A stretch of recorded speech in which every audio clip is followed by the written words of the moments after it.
अच्छी जगह है ये।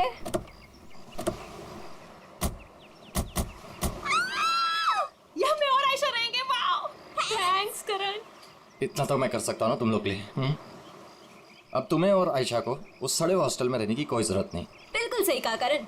वैसे करण, मधु, मुझे लगता है ना कि जिस दिन तुम्हारी और मधु की शादी हो जाएगी ना, उस दिन तुम तो मधु को पूरा के पूरा मोहल्ला ही गिफ्ट में दे देने वाले हो।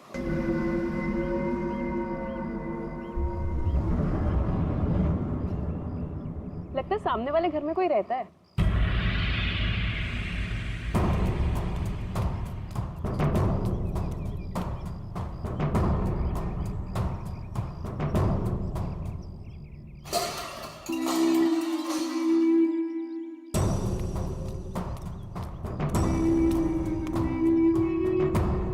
हाय, आई एम मधु। ये आयशा, हम आपके पड़ोसी हैं। हाय। और आप? मैं सामने के घर में रहता हूँ अपनी माँ के साथ। मेरा नाम विनय है और वो खाना अच्छा बनाती है। अब वो कौन? मेरी माँ खाना अच्छा बनाती है। तुम कौन हो? मैं करण हूँ, मधु का बॉयफ्रेंड। बॉयफ्रेंड गर्लफ्रेंड बॉयफ्रेंड गलत बात है। नहीं, मैंने कहा है बॉयफ्रेंड गर्लफ्रेंड, गलत बात है। विनायक,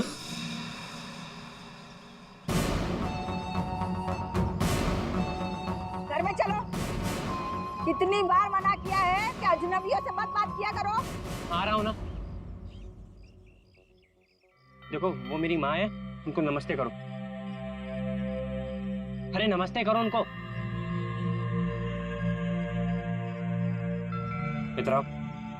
इधर आओ। अंदर चलो। आ रहा हूँ। सुनो, 8 बजने से पहले घर के अंदर चले जाना, ठीक है? क्योंकि 8 बजने के बाद ना वो आ जाता है। वो कौन है? मरवा। लेकिन याद रखना, दरवाजे खोलना मत। हम भी नहीं खोलते, कोई नहीं खोलता। ध्यान रखना, दरवाजे मत खोलना, ठीक है? मैं जा रहा हूँ, bye.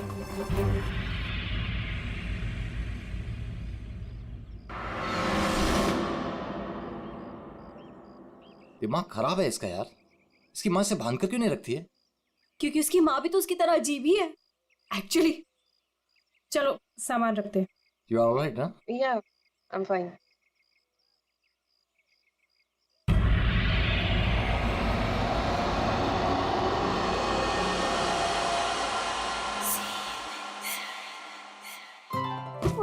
So beautiful. Thanks, Karan. You really love me. अच्छा गाइस, सुनो ना, हम ना यहाँ पर एक कल गेट टुगेदर पार्टी करते हैं। What say? हाँ, कुछ भी करो यार, ये घर तुम्हारा ही है। और ये रही घर की चाबियां। एक सेकेंड, एक चाबी मैं रख लेता हूँ, क्या पता कब जरूरत पड़ जाए। आयशा, एक चाबी तुम भी रख लो। ये लो। थैंक्स। ओह नो, क्या हुआ? 6:40 हो गए। मुझे सर्विस सेंटर जाना था अपनी कार लेने, और उसके बाद फिर माँ को भी मिलने जाना है। करण, एक मिनट रुको। मुझे रास्ते में अपनी कजिन क्या ड्रॉप कर दोगे? वो प्रोजेक्ट कंप्लीट करना है मुझे। अरे तुम मेरे साथ चलोगी तो मधु का ख्याल कौन रखेगा? करण, मैं अपने घर में हूँ, जंगल में नहीं हूँ। तुम आयशा को लेकर जाओ, don't worry, I will be fine. Are you sure? Yes. Thanks Madhu. लेकिन मधु, अंदर से दरवाजा बहुत अच्छे से बंद कर लेना। ओके, ठीक है, चलो बाय।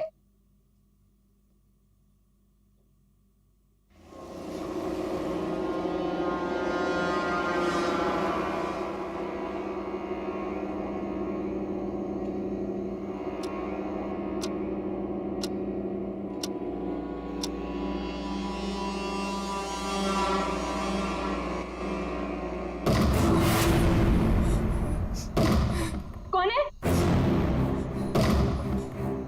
कौन है वहाँ? दरवाजा खटखटाना बंद करो। डरती नहीं हूँ मैं।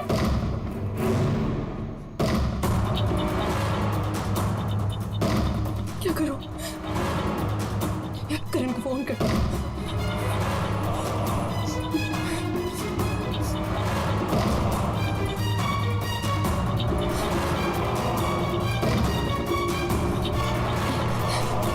करण का फोन स्विच ऑफ जा रहा है। आयशा आयशा आयशा को फोन करती हूँ।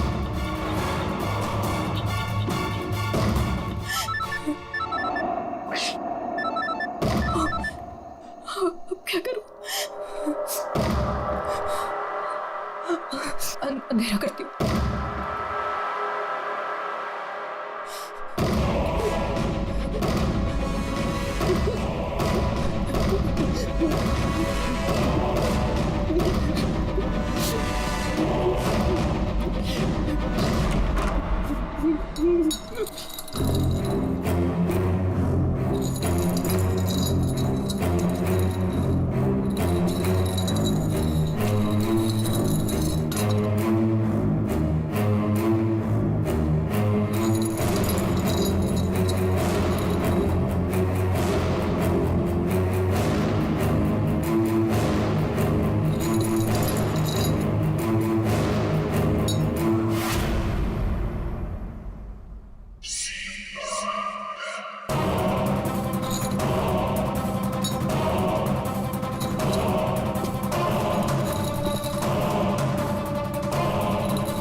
सही था यार, पर मजा आ गया। कल रात को तो क्या मस्ती मारी यार। अरे पूछो मत यार, मजा आ गया था। बहुत। बस बस बस रोक दो भैया, रोक। Thank you. अरे मधु ना आज मेरी जान ही ले लेने वाली है। एक तो मैं अपना फोन भूल गई, रात को घर भी नहीं आई। लगता है आज तो वो मुझे ना पक्का इस घर से निकाल ही देने वाली है। अरे अगर वो तुझे घर से निकाल देगी तो हम तुझे घर के अंदर फिर से डाल देंगे। क्यों अभी? ओहो मैडम, घर से तो तब निकलोगी जब घर के अंदर जाओगी। जाओ, डोरबेल बजाओ, मधु को लेके लंच पे जाना है, वीकेंड की प्लानिंग करनी है। गो फास्ट। जा रही हूँ। और जल्दी आओ।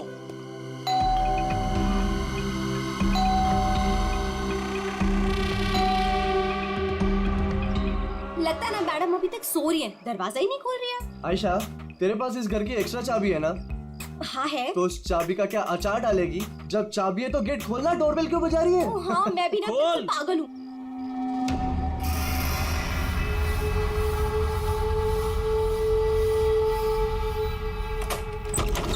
मधु, अरे मधु, कब तक सोएगी? उठ, मधु, मधु, मधु, अरे उधर देखो यार। मधु, मधु बाथरूम में भी नहीं है। अरे वो तो बाहर भी नहीं है यार। यार ये मधु कहाँ चली गई है? मुझे बहुत टेंशन हो रही है। वो ठीक तो होगी ना? मधु, मधु, मधु, मधु,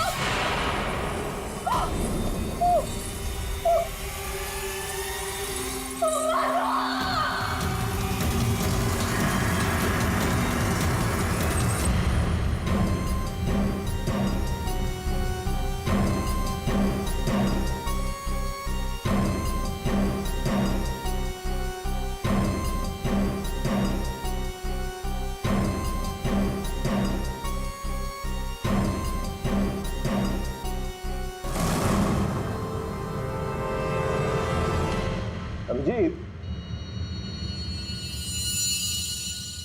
इस हथौड़े से जिस पर भी वार किया गया होगा ना, लगता नहीं वो जिंदा बचा होगा। सर मगर लाश कहाँ है? उन्हीं लाश ले गया और ये हैमर यहीं छोड़ गया। और हथौड़ा भी ऐसा जिस पर कहीं कोई फिंगरप्रिंट के निशान नहीं। और सर यहाँ पे तो कोई तोड़फोड़ भी नहीं मची हुई है, सब चीज अपने जगह पे। और दरवाजे का लॉक भी सही सलामत है, कोई फोर्स एंट्री नहीं है। और मधु के दोस्त भी बता रहे थे जब वो लोग अंदर आए तो ये दरवाजा खुला हुआ था। शायद खूनी के पास डुप्लीकेट चाबी होगी। दरवाजा खोल के अंदर आया, मधु के सिर पे हथौड़ा मारा और गायब। मगर यहाँ खून के छींटे भी नहीं दिख रहे। हथौड़ा मारा तो खून तो बहना चाहिए ना। शायद खून साफ कर दिया होगा। सिर्फ मधु ही यहाँ पे थी या कोई और भी था? नहीं सर, मधु इस घर में अकेली थी। इस घर की चाबी और किस किस के पास रहती है? सर, ये सवाल आपको करण से पूछना चाहिए सर। क्यों? करण से ही क्यों? करण ने ये घर आयशा और मधु के लिए लिया था। तो सर एक चाबी करण के पास भी थी। मधु और आयशा के लिए करण ने घर लिया था, क्यों? मधु करण की गर्लफ्रेंड थी सर। कल रात आयशा तुम कहाँ थी? सर वो कल रात मैं अपने कजिन को मिलने गई थी। वापस आना था तो लगेज यही छोड़कर गई थी, पर लेट हो गया था, सोचा कॉल कर मधु को सब बता दूं। पर अपना फोन भी यही भूल गई थी सर। जरा इस करण का फोन नंबर देना।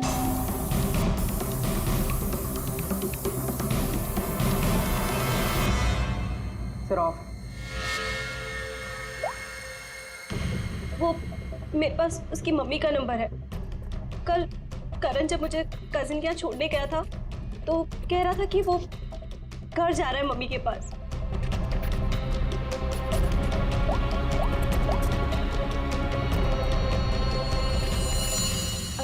हेलो आंटी, करण है? कल रात को आया था क्या वो?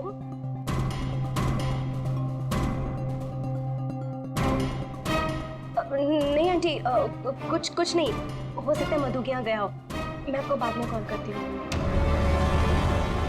तो करण कल रात अपने घर भी नहीं पहुंचा और यहाँ भी नहीं आया।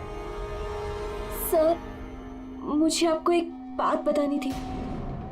वो हमारे नेबर्स जो है ना, उन्होंने कहा था कि यहाँ पर एक हैमरमैन आता है रात को। तो कहीं उसने तो कुछ नहीं कर दिया? हैमरमैन? किसने बताया तुम्हें ये? कौन है ये? विनय बेटा, कोई आ रहा है? हाँ माँ, कोई याद हो रहा है।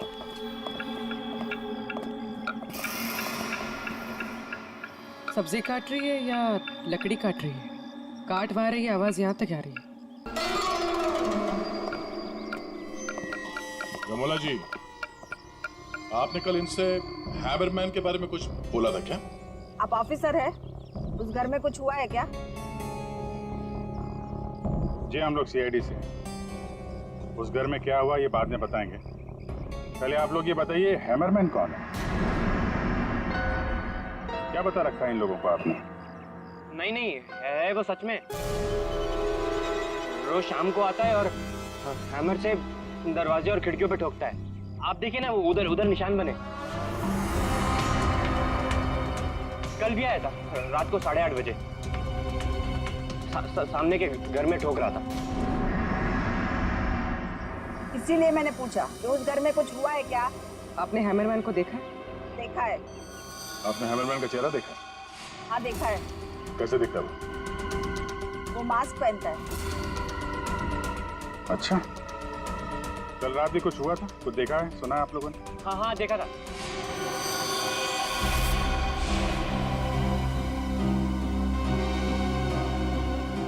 रमोला जी, अभी आंख दिखाने से कोई फायदा नहीं। बोलो, क्या देखा था तुमने? कल रात 8:30 बजे मैंने खिड़की से देखा कि बस फिर मैंने नहीं देखा। माँ ने खिड़की बंद कर दी। एक आदमी और एक औरत। वो आदमी तो करण हो सकता है। और सर वो औरत? करण की कोई साथी? दोनों अंदर गए, मधु का खून किया और लाश लेके पीछे के रास्ते से निकल गए। एक बार पीछे की तरफ देख लेते हैं। आप लोग यहीं पे रुकिए। पूर्वी, इनसे हैमरमैन का स्केच बनवाओ। पीछे के दरवाजे से वही घुसेगा जिसे अपने पड़ोसियों की नजरों से बचना होगा। तो नहीं होगा जो मधु को लेकर निकल गया।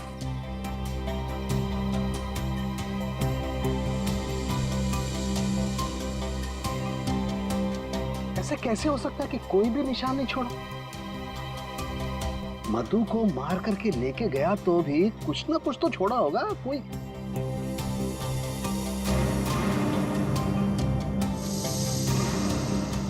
एक मिनट, ठीक है।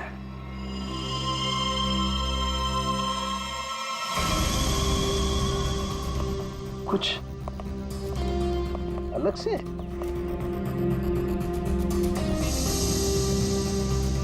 नहीं, मिट्टी यहाँ पे?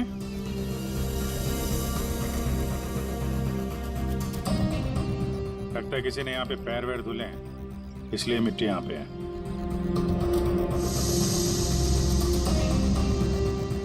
अभिजीत, ये मिट्टी में जो है ये बहुत खास है। ये देखो, इस मिट्टी में एल्गी है। शैवाल? शैवाल एक तरीके की काई होती है, और ये काई यहाँ की मिट्टी में नहीं हो सकती। ये तो ऐसी मिट्टी में होगी जो पानी वाली जगह होगी, कोई तालाब, कोई झील, कुछ ऐसा। झील, तालाब? ये तालाब है जो मधु के घर से सबसे नजदीक है।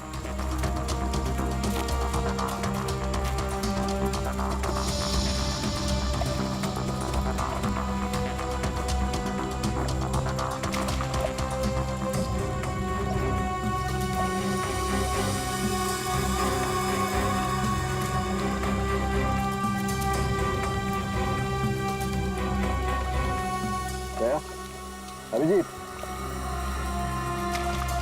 ये देखो, यही कीचड़ वाली मिट्टी उस मधु के घर में, इसमें भी वही एल्गी है, वही काई। अब तो ये मिट्टी अपने आप तो नहीं आई होगी ना, कोई ले गया होगा यहाँ से। अरे यार पंकज, जो आदमी इस तालाब से मधु के घर गया होगा उसके जूते के साथ चली गई मिट्टी। अब गया तो वही होगा जिसके पास मधु के घर की चाबी थी।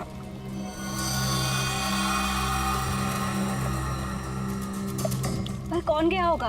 अब चाहे वो हैमरमैन हो या फिर कोई और। हैमरमैन? ये हैमरमैन ने किया है क्या? काम तो उसी का ही लग रहा है। हाँ।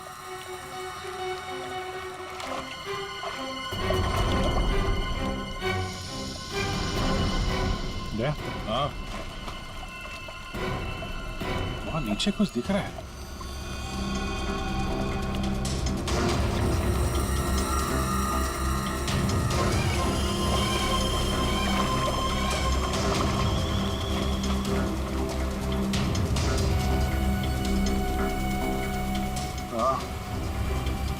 कुछ है तो सही वहां पर।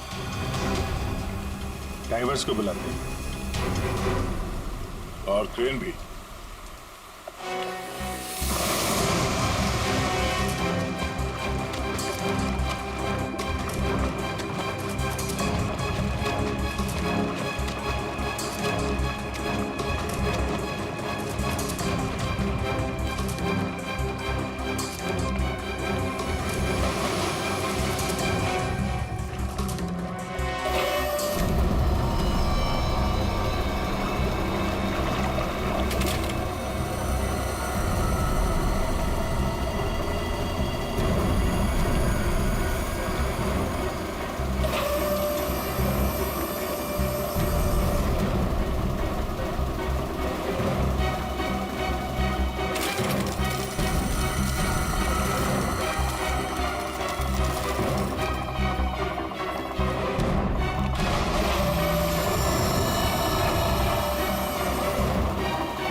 रोहित, ये करण की कार है ना?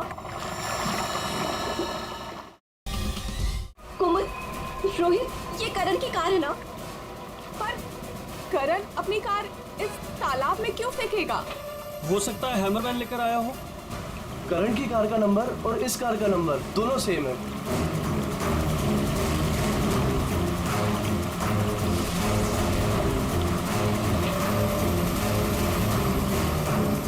लेकिन ये कार यहाँ आई कैसे होगी? और जाहिर सी बात है, करण की कार अपने आप इस झील में तो नहीं गई होगी। और कल करण ने आयशा से कहा था ना, जो अपनी माँ के घर जा रहा है, तो अपनी माँ के घर तो नहीं गया, मधु के घर गया। मधु के घर की चाबी भी थी उसके पास। लगता है ये करण ही हैमरमैन हो। ये हैमरमैन के साथ मिलकर उसने मधु का खून कर दिया, लाश इसमें डाल दी और कार पानी में फेंक दी। आप लोग यहीं पे रुकिए।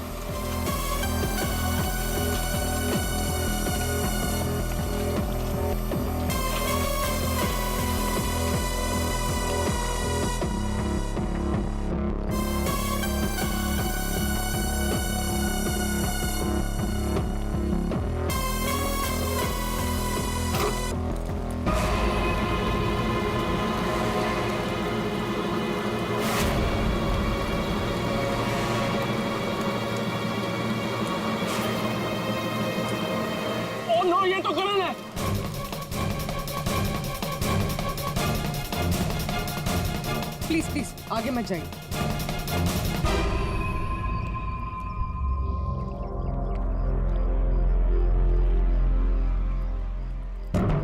खोपड़ी बुरी तरह से टूट गई है, किसी भारी चीज से वार किया है।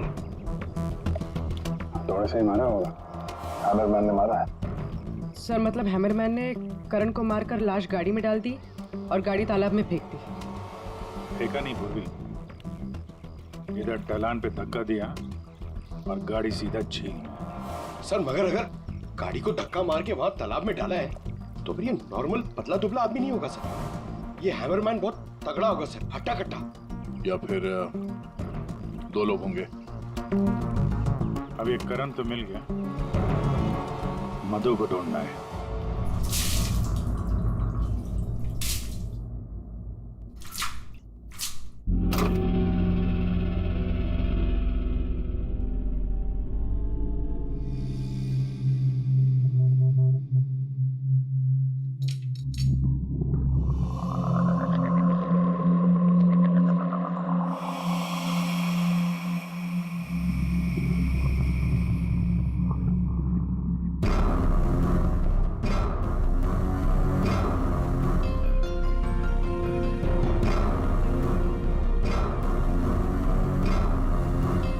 कपड़े का टुकड़ा,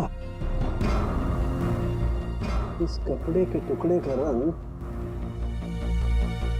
करण के कपड़े के टुकड़े से तो मैच नहीं करता है, तो शायद ये खूनी का होगा। सर क्या होता रहेगा? सर इस कपड़े के टुकड़े के अलावा और भी ऐसा कुछ है जो हमें बहुत कुछ बता सकता है। अंगूठी डायमंड की है, लगता है कार चलाते समय गियर बटन को तो गिर गई होगी। ये लड़की कार चला रही होगी तो तारिका कार चलाने वाला इस मेरे को भी जरूर एडजस्ट तो करता ही होगा ना, क्या बोलती? सही बात। तो फिर ये मिरर भी कुछ ना कुछ कहानी जरूर बताएगा।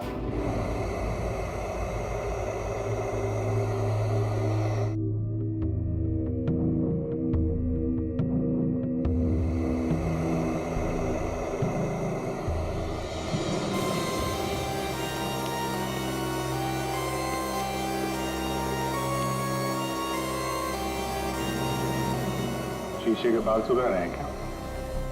पूरा शीशा सुखा रहा हूं, जब ये सूख जाएगा ना बहुत कुछ बोलेगा, लेकिन फिलहाल ये करण ने और अंगूठी ने जो बोला है वो सुन लीजिए। इस हथौड़े पर जो खून लगा है ना, बस ये करण के खून से मैच होता है। मधु के घर में करण की ही हत्या हुई। और सर ये हीरे की अंगूठी मिली हमें उस गाड़ी में से, ड्राइवर सीट के नीचे पैरों के पास। ये अंगूठी? ये तो मधु की है। हाँ सर, हमने मधु के घर से उसके कुछ फोटोग्राफ्स लिए थे, उसमें मधु ने यही अंगूठी पहन रखी। इसका मतलब वो कार झील तक मधु चला कर लाई और इसीलिए वो अंगूठी कार में गिर गई। तो क्या करण का खून मधु ने किया? नहीं दिया, मुझे नहीं लगता, ये चक्कर कुछ और ही है। अगर ये अंगूठी मधु रेगुलरली पहना करती थी तो इतने आसानी से उंगलियों से निकलेगी ही नहीं ना, वो गिरेगी ही कैसे? वो तो जरूर वहां पर जानबूझकर डाली गई थी ताकि सारा शक मधु पर जाए और हम मधु के आसपास ही घूमते रहे। तो सर मधु का भी अभी तक कुछ अता पता है नहीं। लो भाई, इस शीशे ने भी मुंह खोल दिया है। ये देखिए, इस पर बहुत सारी उंगलियों के निशान हैं। मधु यहाँ पर है नहीं, वरना उसकी उंगलियों से मैच करके देखो। कोई बात नहीं सर, जब मधु मिल जाएगी तो मैच कर लेंगे। काम करते हैं, 7 बजे से लेकर 9 बजे तक ये करण कहाँ था इसके डिटेल्स निकालते हैं, अपने आप सब कुछ पता चल जाएगा। तो करण का सेलफोन डेटा जो हमें मिला उससे ये पता चलता है कि करण और आयशा 6:44 पर मधु के घर से निकले थे और उसके बाद 7:15 पर करण ने आयशा को ए ब्लॉक पालिन चौक ब्लू पार्क पे ड्रॉप किया था और वहां से करण को जाना था अपनी माँ के घर बराली। लेकिन वहां ना जाकर ये वापस मुड़ता है और मधु के घर की तरफ आता है। और उसी रास्ते में 5 किलोमीटर तक जाने के बाद सर करीब 7:30 बजे जेसी मार्केट फुलवाड़ी में वो रुकता है और यहाँ पे एक और नंबर आके उससे मिलता है सर। और ये नंबर करण के साथ करीबन 10 मिनट तक रहता है और उसके बाद वो नंबर गायब हो जाता है। और वहां से करण मधु के घर पहुंचता है 8 बजे और 8:40 पर उसका फोन बंद हो जाता है। दूसरा नंबर किसका है जो करण से जेसी मार्केट में मिला था? सर रोहित का। रोहित, तुम करण का खून होने से पहले उससे मिले थे पूरे 10 मिनट के लिए, क्यों? सर मैं अपने दोस्त की मौत से बहुत ज्यादा डरा हुआ था सर, और मुझे समझ में ही नहीं आ रहा था कि मैं कैसे रिएक्ट करूं, क्या बोलूं। वो तो अचानक से उस दिन मैं उसे जेसी मार्केट में मिला, मैंने सडनली उसे वहां देखा। अरे करण! हे रोहित, कैसा है यार? कैसा है मेरा भाई? अरे तू यहाँ इस खिलौने की दुकान में क्या कर रहा है यार? तुझे यहाँ क्या जरूरत पड़ गई आने की? अरे बस ऐसे यार, किसी के लिए सरप्राइज ले रहा था और उसे सरप्राइज ही रहने दे। अच्छा सरप्राइज? चल यार, मुझे थोड़ी जल्दी है। कल मधु के इधर तू आ रहा है ना पार्टी में? हाँ हाँ कल आ रहा हूँ ना, लेकिन तू जा कहाँ रहा है? बस यार थोड़ा जल्दी में हूँ। अरे मैं तुझे छोड़ देता हूँ, चल मेरी कार पार्क है यहाँ। तू कल मिल मुझे। अच्छा चल चल, सी यू, बाय। और मेरे लिए तो ये सरप्राइज की बात थी सर, क्योंकि मैं उससे 2 महीने बाद मिल रहा था। ठीक है, तुम जा सकते हो, लेकिन जब तक इस केस की तहकीकात पूरी नहीं होती तुम ये शहर छोड़कर कहीं नहीं जाओगे। जाओ।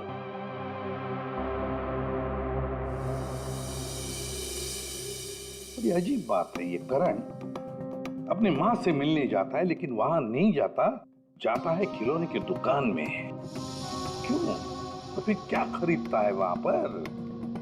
और किसके लिए? उसने वहां से जो कुछ भी खरीदा होगा वो लेकर वो सीधे मधु के घर गया। तो कहीं उसने वहां से ये मास्क तो नहीं लिया?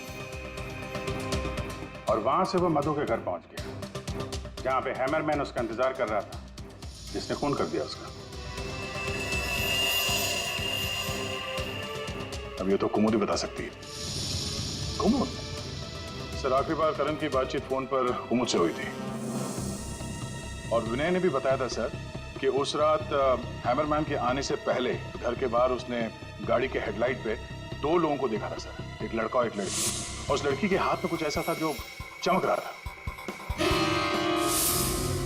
सर कुमुद के हाथ में भी एक ब्रेसलेट है, वही चमक रहा होगा। ये कुमुद और करण होंगे घर के बाहर।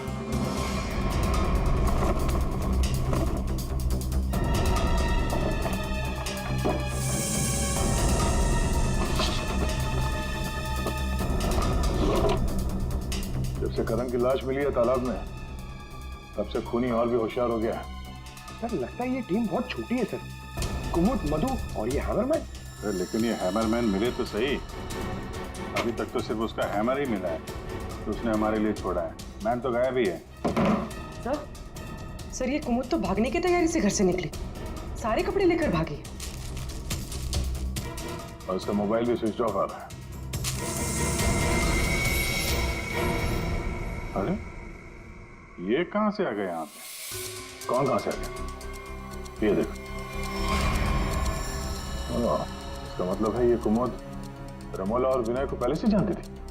एनवेलप पे डेट पिछले महीने की है और ये कुमुद बोल रही थी कि ये रमोला और विनय को पहले कभी मिली ही नहीं। तो कहीं ये माँ बेटे रमोला और विनय इस पूरे साजिश में शामिल तो नहीं? मिलते हैं माँ बेटे से।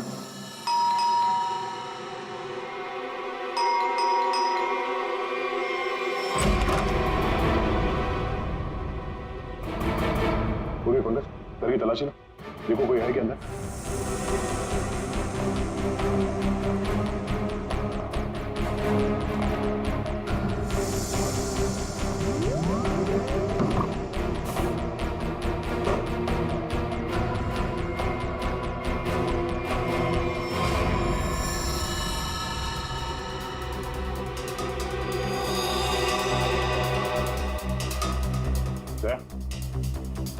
हाँ?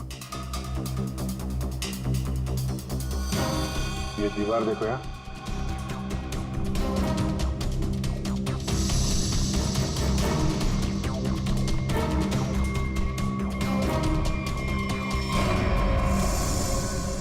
भी ताजा है।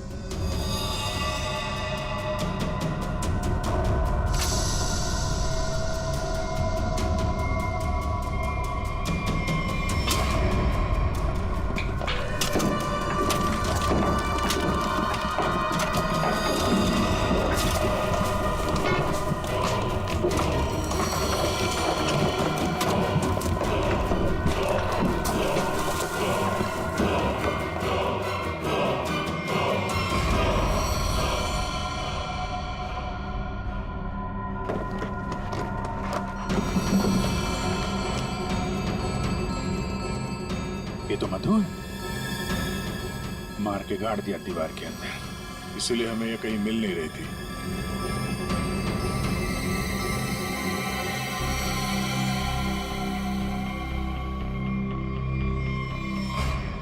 सर इसे भी हथौड़े से मारा। इसके सर पे भी वैसी ही चोट है जैसे करण के सर पे थी।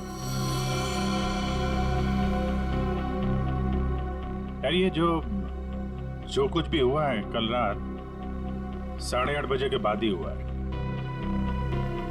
बारिश के दिनों में ये दीवार इतनी जल्दी सूख कैसे गई? इस दीवार के प्लास्टर को सुखाने के लिए कहीं से हीटर या इंडस्ट्रियल हीटर मंगाया होगा। सर अभी यहाँ पे रास्ते पे मोड़ पे मैंने एक वो जो इंडस्ट्रियल इक्विपमेंट भाड़े पे देते ना सर, उसकी दुकान देखी थी सर। जाके पता करो। वो नहीं है, बहुत चालाक, अच्छी प्लानिंग कर रखी थी। इसको मालूम था कि मधु यहाँ सामने वाले मकान में रहने आने वाली है। और यहाँ पे हैमरमैन होने का अफवाह फैला दिया ताकि शक उस पे नहीं हैमरमैन पे जाए। और तीनों फरार हैं, रमोला, विनय और कुमुद। सर मैंने इंडस्ट्रियल हीटर के सप्लायर के बारे में पता किया। इनको रमोला और विनो के बारे में बताया, इन्होंने ही सप्लाई किया था वो हीटर। अच्छा, अब जरा ये फोटो देखिए। यही माँ बेटे आए थे आपके पास? हाँ सर, ये तो मेरे बहुत पुराने ग्राहक हैं। पुराने ग्राहक? जी सर, वो मेरे पड़ोस वाली दुकान से नाटक का सामान लेते थे भाड़े पर। और सर ये कोई किराएदार नहीं है, ना ही माँ बेटे, एक नंबर के फ्रॉड हैं, फ्रॉड। अपने आप को एक्टर बताते हैं सर। आपको पता है ये दोनों कहाँ रहते हैं?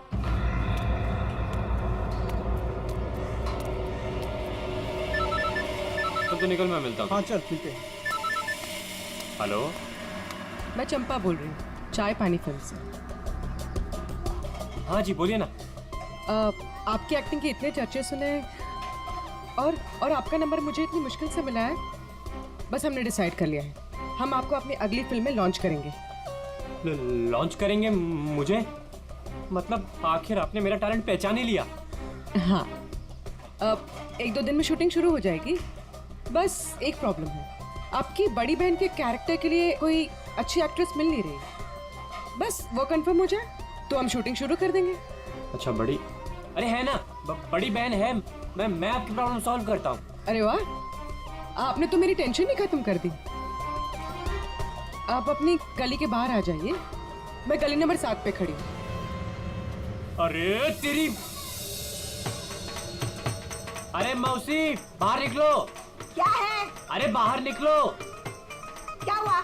अरे अपनी किस्मत खुल गई, रोल मिला है अपने को। रोल? हाँ। कौन दे रहा है? कहाँ? अरे बाहर खड़े हैं ना गली के, तुम चलो मेरे साथ, चलो। चल, चल, चल। चलो चलो।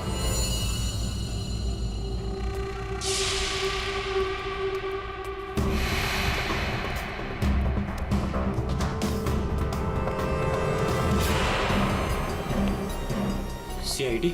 हाँ CID। कहाँ जा रहा है? अच्छे मुजरिम का किरदार तो तुम लोगों ने निभा लिया, अब जरा एक अच्छे गवाह का किरदार भी निभाओ और ये बताओ कि कुमुद कहाँ है?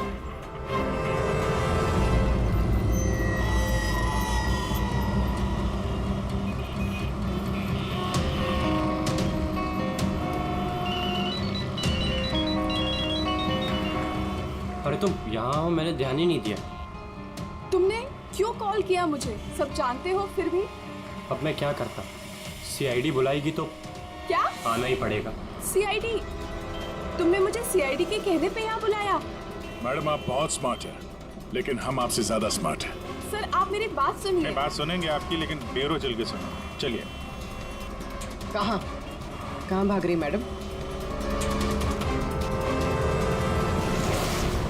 पैदल ही जाएगी क्या सीआईडी ब्यूरो तक? गाड़ी लाए हम तुम्हारे। चल।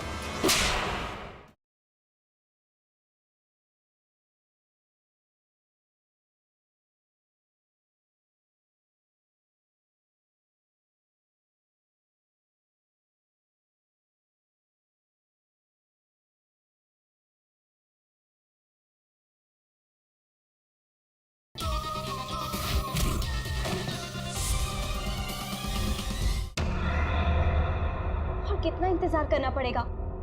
आखिर कोई बताता क्यों नहीं कि हुआ क्या है? जरूर बताएंगे आयशा जी, जरूर बताएंगे। लेकिन इससे पहले कि हम बताएं, तुम हमें बताओ कि हुआ क्या था। मैं?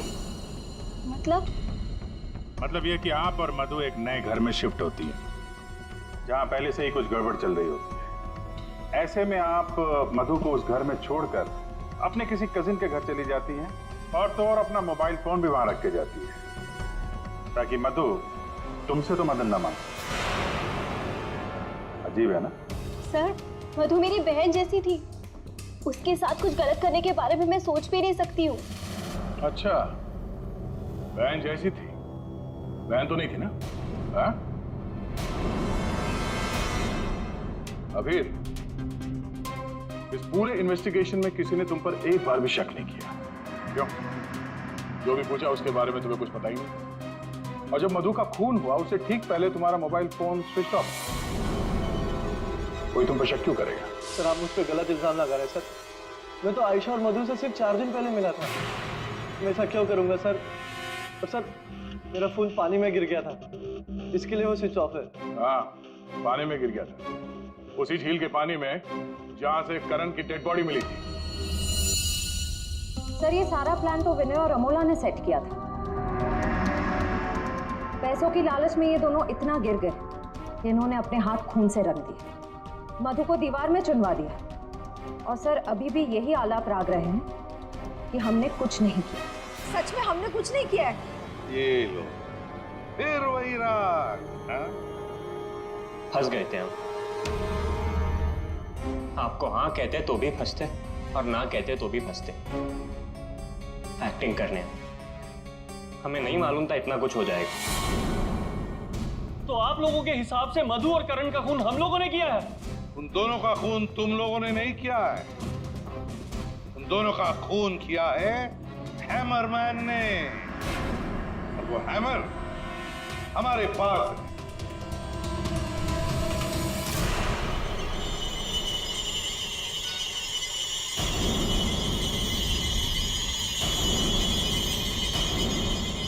कुमुद, ये कहाँ थी? ये हैमर छुपाने गई थी, हमने ढूंढ निकाला, है ना? I'm sorry रोहित, मुझे माफ कर दो। तुमने मुझसे वादा किया था कि तुम मेरा नाम नहीं लोगे, मैं तुम्हें छोड़ूंगा।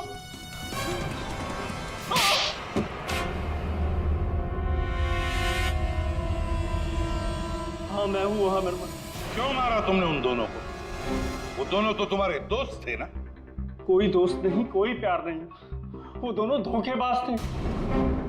मधु 5 साल से मेरी गर्लफ्रेंड थी, और 5 मिनट में उसने मुझे लात मार दी उस करण के लिए। जानते हैं क्यों? क्योंकि उसके पास पैसा था, और उसी समय मैंने डिसाइड किया कि मैं उससे बदला लूंगा, उन दोनों से। तुमने इसका साथ क्यों दिया?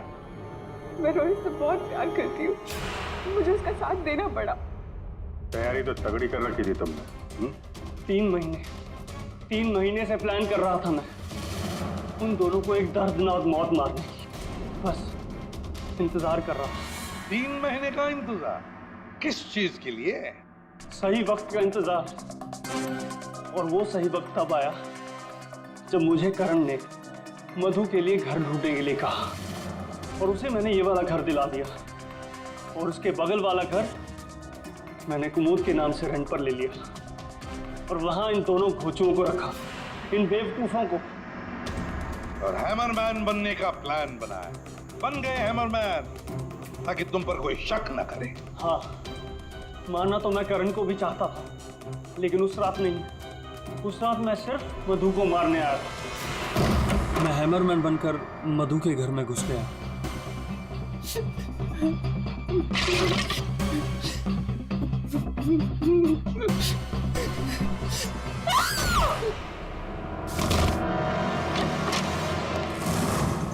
और मुझे इस बात का बिल्कुल भी अंदाजा नहीं था कि करण भी वहां पर आ जाएगा।